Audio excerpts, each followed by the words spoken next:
Trust Once Lost. Chapter 9. Sufficiently Indistinguishable. Aside from my hands, the thing I was missing most of all was my emotional control. I always imagined that if I could go back and retry parts of my life, knowing what I know now, I'd be more reasonable, not act out of emotion. My new body had other ideas. Assuming ponies aged like humans, I shouldn't have teenage hormones yet. But even so, I felt like someone had cranked all my emotions up to 11, and I couldn't turn them back. Which is a long way of saying I regretted what I just said. It had felt great to get one over on the inexperienced nurse. But shortly afterwards, I realized what I'd done, and it made me want to cry. Then I felt embarrassed that I was about to cry, and guilty that I'd taken advantage of his trust, and angry that I couldn't control myself. I just felt completely rotten in general, and I wanted to curl up in my bed and hide under the covers until it all went away. So I did. It didn't go away though, and eventually my moping was interrupted by the arrival of lunch. Green? Are you awake? No.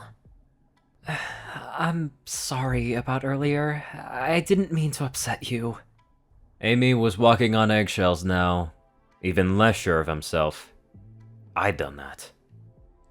Me and my big mouth. No, I'm sorry. I was being mean to you just for doing your job. You felt like you had to report what I'd said, and that's fair enough. I said. Just promise you don't hate me. It's fine. Don't worry about it. I could tell he was still annoyed. I pushed the covers off me, and Amy could tell from my puffy eyes that I'd been crying. I hated it. I hated that he could see how weak I was. That I couldn't even control my own body. His heart melted instantly, and I felt like such a manipulative little shit. His foreleg lifted off the floor a little, and I could tell that he wanted to comfort me, but wasn't sure if he was allowed to touch me, his mouth slightly open. But he didn't know what to say. I sniffled and wiped my eyes. It's alright, Amy. I comforted. I'll be fine. I'm just feeling a bit overwhelmed. Do you want to talk about it? He asked. It can be our secret. I lay back on the bed and sighed deeply. Don't promise to keep secrets from patients, Amy. I instructed. It never ends well. Either you'll keep the secret and feel responsible when something goes wrong, or you'll betray the patient's trust by revealing the secret to ponies who need to know about it to keep them safe. How would you know? Asked Amy. Damn it! It sounds like something Redheart would say. Amy continued. Did you hear it from one of the nurses? I can't remember. Oh, right. Sorry. Amy winced. Anyway, your lunch is here.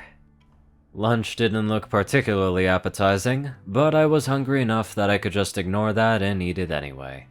It was food someone else had prepared, and none of it would kill me whatsoever.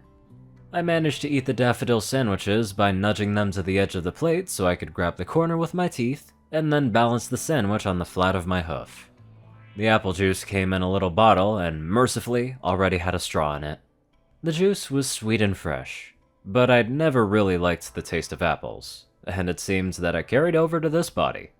I drank it without complaining, since I didn't want to make a fuss. The cup of jelly was a lost cause. Even if I found a way to pick it up, there was no way for me to peel the plastic film off the top. If I grasped it in my teeth, I would have no way to hold down the cup while I pulled on it. Amy observed my eating habits with some confusion. You don't like jelly? Amy questioned the ignored dessert. Let me guess. I stated. Redheart didn't tell you about my hooves. Redheart was testing me again, seeing if I'd stay consistent with my lack of hoof grip. I wasn't picking, damn it! I fumed. Or she's just in a hurry and didn't give Amy a proper handover. Or she did tell Amy, but he didn't understand what she meant. She said you needed help holding things, said Amy. I looked at the cup of jelly, and then back to Amy. Oh, right, I'm so sorry. Amy apologized. You can't peel the lid with one hoof, can you? I have no hoof grip. I explained. I can't hold things with any of my hooves. Amy froze. Clearly, I'd hit one of the red flags that had been drilled into him. How long since you lost grip in your hooves? Amy questioned urgently, pressing his hoof against my left forehoof. Do you have any pain, numbness, or tingling in your hooves? I want you to try and grip my hoof as hard as you can. Amy asked all these questions without giving me time to respond, and then pulled his hoof away from mine with no effort. His pupils had shrunk, and he was breathing more quickly. Relax, Amy. I instructed. It's been like this since before I came in. Redheart is already aware. Oh, Amy was silent for a moment. so did you want me to open that for you? He asked. If you like.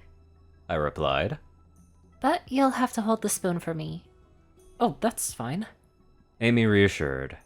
I have a babysitter, so I do that all the time. I sighed. I don't really mind, but you should probably avoid telling patients they remind you of a baby. I rolled my eyes. They might take offense. I didn't mean... It's fine, don't worry about it. So... Yes, I want some jelly. I'm sorry for giving you a hard time. True to his word, Amy was adept in the art of spoon-feeding an infant, and the jelly was finished off in short order. Then came the point I was dreading. I spoke clearly so I wouldn't have to repeat myself, but I was able to make eye contact. I have to use the bathroom. Amy walked with me to the door of the bathroom, but then he stopped. After I'd emptied my bladder, I called out to Amy. I need some help. With what? Amy called back from behind the door. I can't grip anything with my hooves. So? Jesus Christ, how fucking new is this guy? Amy, I don't have a penis. I explained. When a mare uses the restroom, she needs to dry her mare parts. Look, if you don't feel comfortable doing it, you can go get Redheart. But you're gonna need to learn this eventually. After a bit of awkwardness, Amy managed to do what was necessary and got me back to bed. So you really can't grip anything with your hooves? Huh. Asked Amy.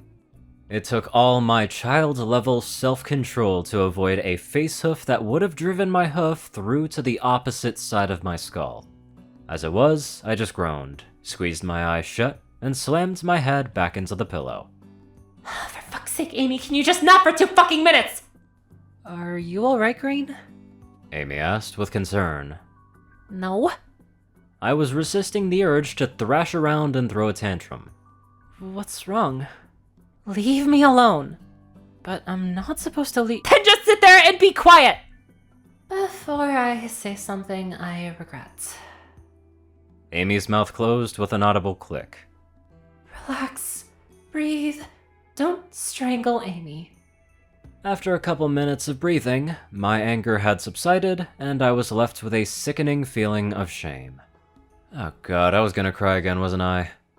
I swear to Christ, I'm gonna cut her as my goddamn tear ducts.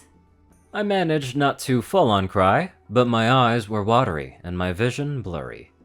I could see Amy sitting on the floor exactly where I'd left him with his ears drooped.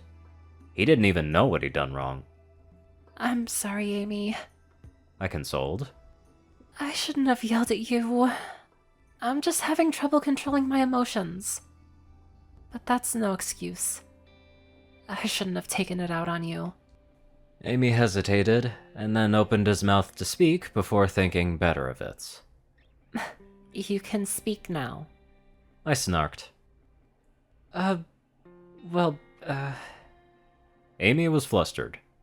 I know you said not to compare you to my babysitter, but I was thinking about your problem with your hooves. And my sister had the same problem. And the doctor gave us this exercise we could do to help her learn to grasp things. I sat up in the bed, suddenly alert. Yes? I mean, I'm not sure if... Show me! I said, excitedly. Okay. Amy put his hoof against mine again. So I'm going to push a bit of my magic into your hoof, and then quickly pull it out again. It might feel a bit weird, but your magic field should reflexively try to compensate for the change in thaumatic pressure. Do it. There was a warm, fizzy sensation as the invisible magic field pressed into my hoof. The pressure in my hoof was uncomfortable, but not exactly painful. There was a sudden feeling of coldness, and my hoof went slightly numb as the pressure disappeared. There was an indescribable sensation in the middle of my chest, utterly alien to anything I'd felt before, and yet it felt right, like it was always supposed to be there. The feeling pulsed outwards to the extremities of my body, returning sensation to my hoof and briefly giving a sensation of pressure before it faded back to normal. Every hair on my coat and mane stood on end for a moment, and a shower of sparks shot out of my horn. I felt absolutely ecstatic, euphoric, invulnerable. Amy had taken a shocked step back from my bedside, but I leaped for joy, grabbing him around the neck in a fierce hug with tears of joy in my eyes. Ow! Amy exclaimed. In my excitement, I may have forgotten that I had a cast and clobbered Amy with it. And my newfound hoof grip may have ripped a few hairs from his coat, but after a moment of shock, Amy returned the hug. Redheart picked that exact moment to walk into the room. Her look of concern quickly dissolved when she realized the crashing sounds hadn't been me falling on the floor. I can do magic! I exclaimed, proudly. This story got a bit of everything. Sweetness, tense moments, absolutely hilarious scenes. It's great. And the best part about it is that it's interesting every time. Anywho, let's get on to our unforgettable donators. Top donators are 630, BadassWaffle, Only One Thing, Ceru, Orion, and IronSky.